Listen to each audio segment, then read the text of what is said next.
There was a chemical burn in her throat first, then light, white, flattening her vision into ceiling panels, one flickering. The hum of electricity pressed tight against her skull. Something solid sat beneath her. A table? Cold, seeping up into her back.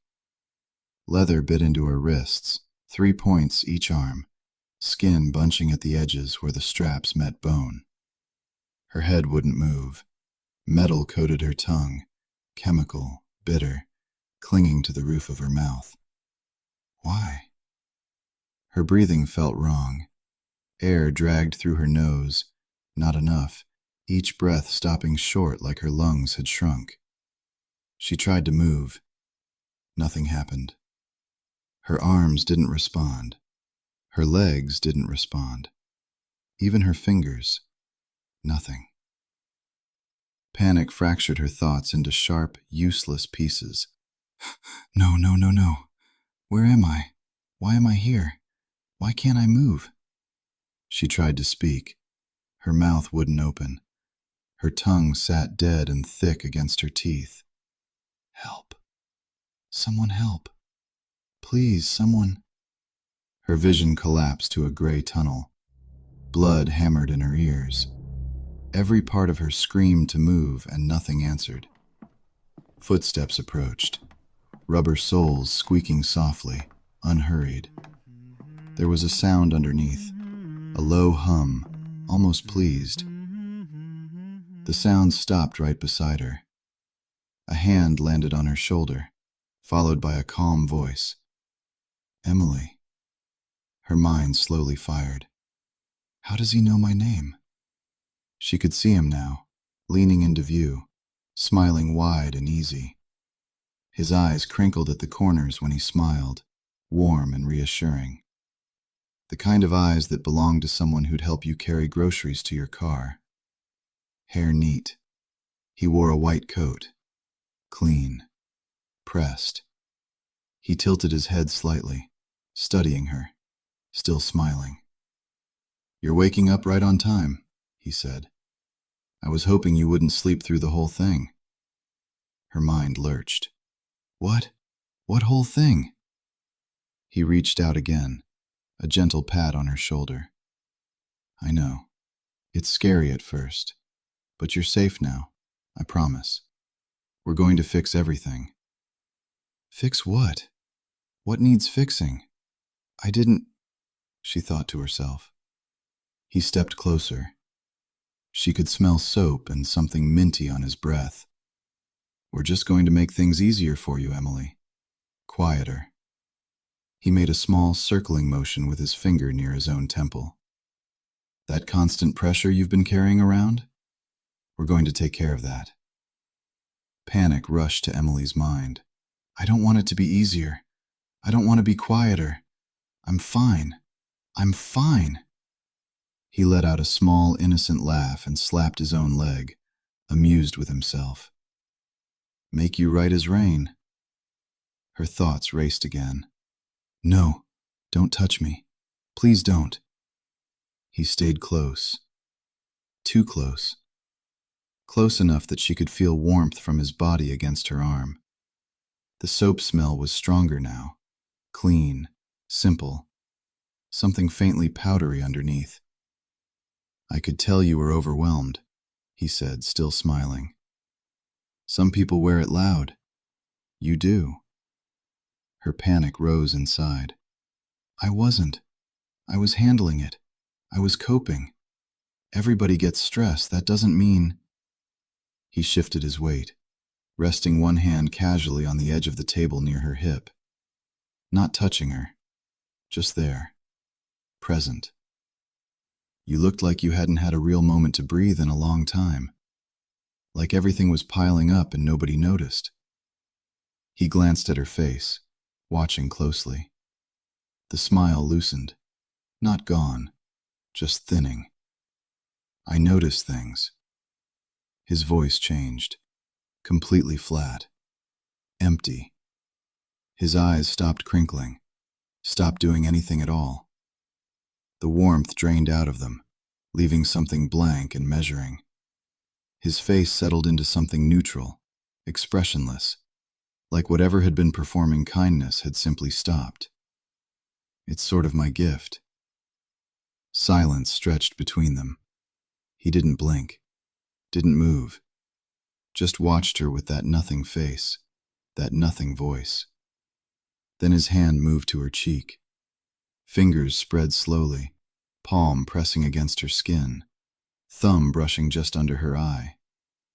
The touch was gentle, lingering, too long. His hand slid down, tracing the line of her jaw, then lower, fingers grazing her neck, lingering at her pulse point before settling on her collarbone. His thumb moved there, small circles, slow. Emily's fear turned into mental paralysis. Oh God, please no. I'm going to help you let that go, he whispered, face inches from hers, breath warm against her cheek. Her mind screamed. Every muscle she couldn't move tried to recoil, tried to get away from the hand still resting on her collarbone, the warmth of his body leaning over her, the wrongness of his touch that felt too familiar, too practiced. Then his hand lifted. Gone. His face shifted back, the smile returning, warmth flooding into his eyes like a switch had flipped. Like nothing had happened at all. He stepped back. What was that? What was... She thought latex slid over skin. Slow, deliberate. The sound was unmistakable. A soft stretch. Then... Snap! There we go, he said, cheer filling his voice again. Bright, easy. Always better with clean hands. Another glove, another careful pull. Snap! Emily's stomach twisted. Her thoughts raced, looking for an explanation that wasn't this one. Looking for a version where he stepped back, where someone came through the door, where this turned into something else. His hand brushed her forearm as he reached past her. Not accidental, not lingering, just enough to register. Easy, he murmured, like he felt the tension in her body even though she hadn't moved. You don't have to do anything. He laughed softly again, the same harmless sound as before. I'll take care of everything. He pulled a rolling stool closer and sat like this might take a while. Comfortable, settled. He rested his hands on his knees and looked at her with something that almost read as pride.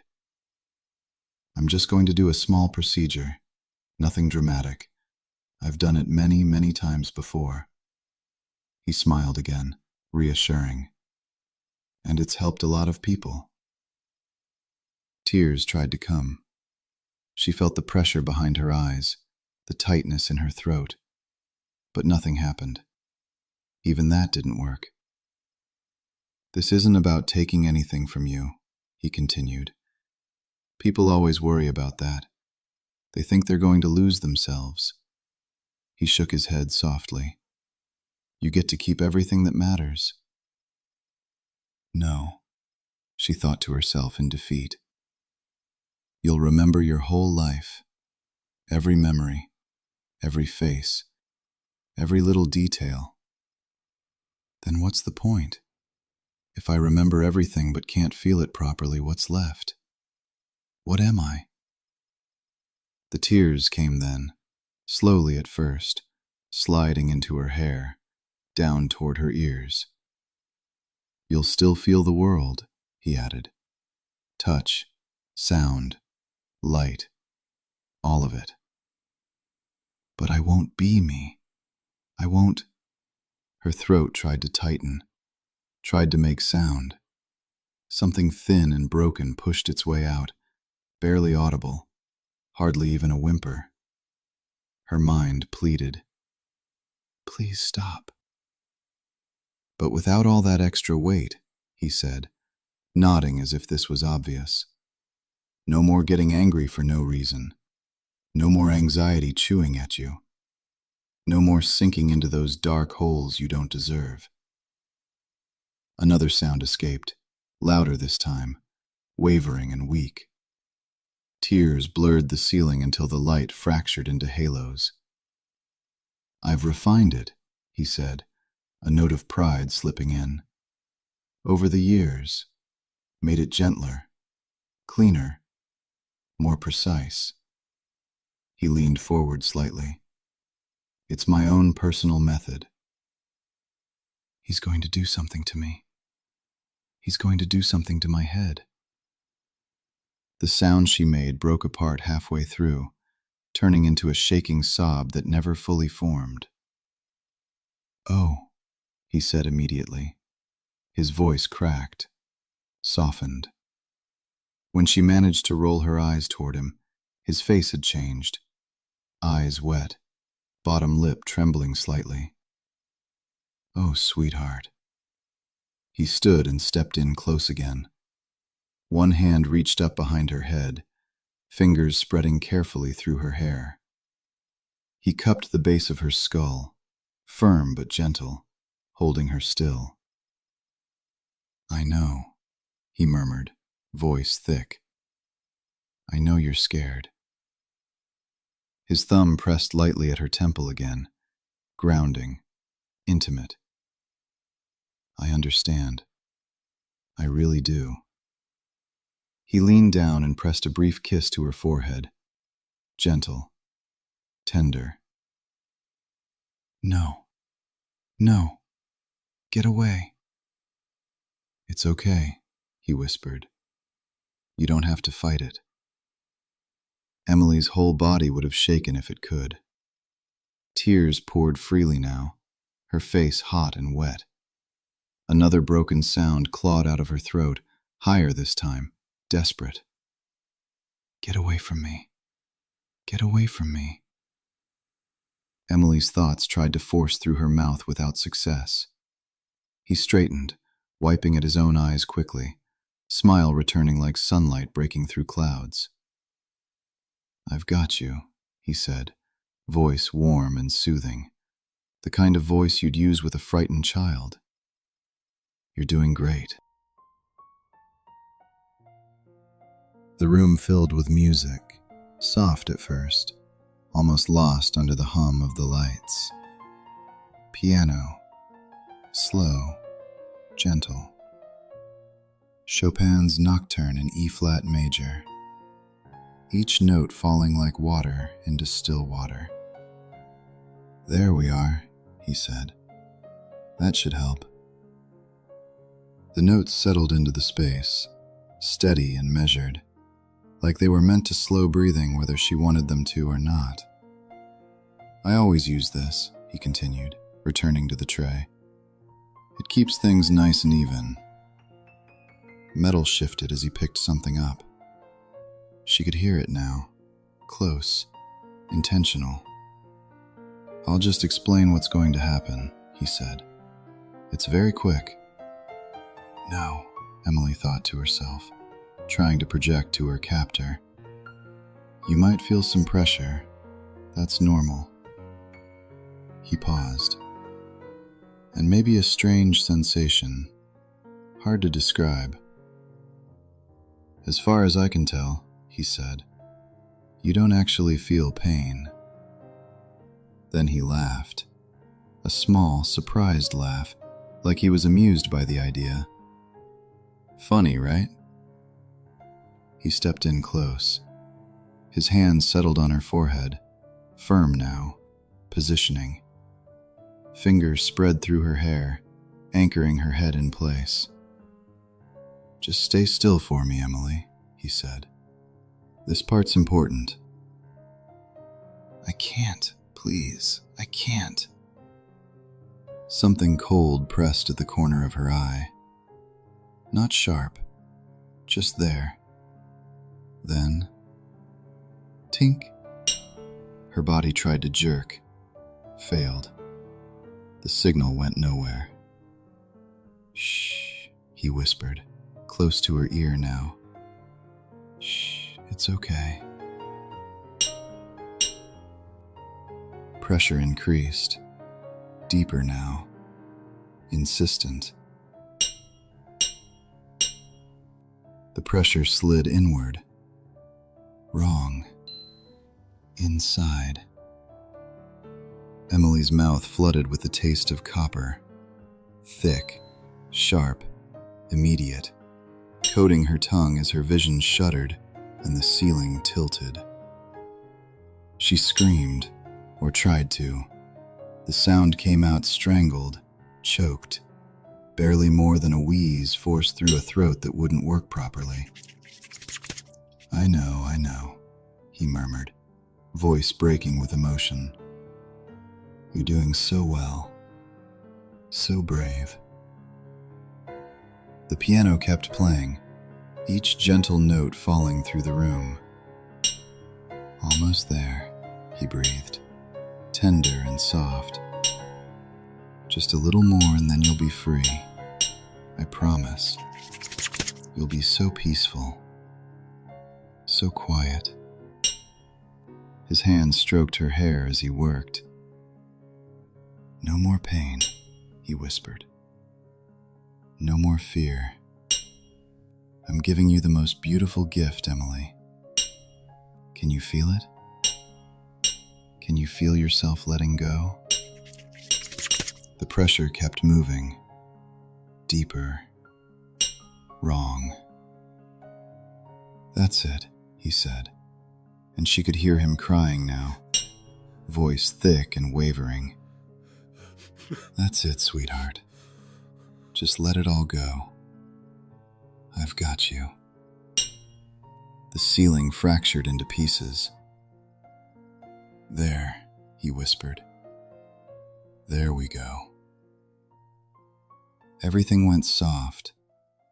Chopin filled the spaces where thought used to be. Her car was in the driveway. She was never home this early. The front door was unlocked. Why was the door unlocked? Mom? The house was too quiet. Not empty quiet. Wrong quiet.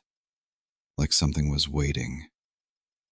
She moved through the hallway, past the photos on the wall, Mom's smile in every frame, bright and warm. She was sitting at the kitchen table. Mom's posture. Mom's stillness. The way she sat facing the wall like she'd been placed there and forgotten to move. Hands folded in front of her, back straight, shoes still on. Mom? She turned her head when her daughter spoke. The movement was wrong, too smooth, like someone operating a machine instead of a person deciding to look. Her face looked fine, not hurt, not crying. Her eyes were open and clear. One of them was red along the white, like it had been rubbed too hard.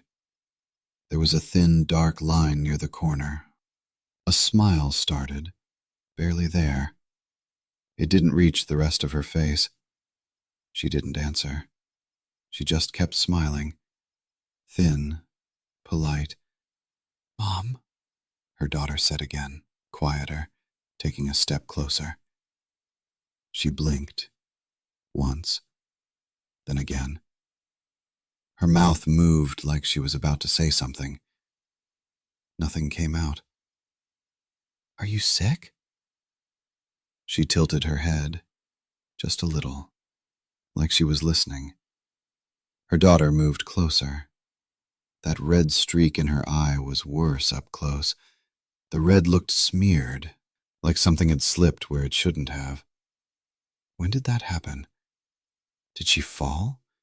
Did someone... The girl questioned to herself. Mom, her daughter said, voice shaking now. What happened? No reaction to the question. She just kept watching, calm and still, like this was a normal afternoon. Her daughter reached out and touched her arm. She was warm. That made it worse. "Mom?" Her voice cracked. "Can you talk?" The silence stretched. Mom just kept staring, that thin smile frozen in place. And for one terrible moment her daughter understood that whatever was sitting at the kitchen table wasn't her mother anymore. The body was there, the face was there, but Mom was gone. Her smile tightened. One of her eyes drifted slightly, rolling, then snapped back like it had been pulled into place. Her mouth started to open. A sick, gurgling sound ruptured out of her as the eye drifted again, her hand lifting off the table, reaching. She ran. Didn't stop to think. Just ran. Out of the kitchen, out of the house, onto the lawn in her socks, gasping, shaking, the sound of that ruined voice still in her ears. Behind her, through the open door, she could hear her mother's hand scraping against the table. Slow. Reaching for where she'd been standing. Hands clutching at nothing.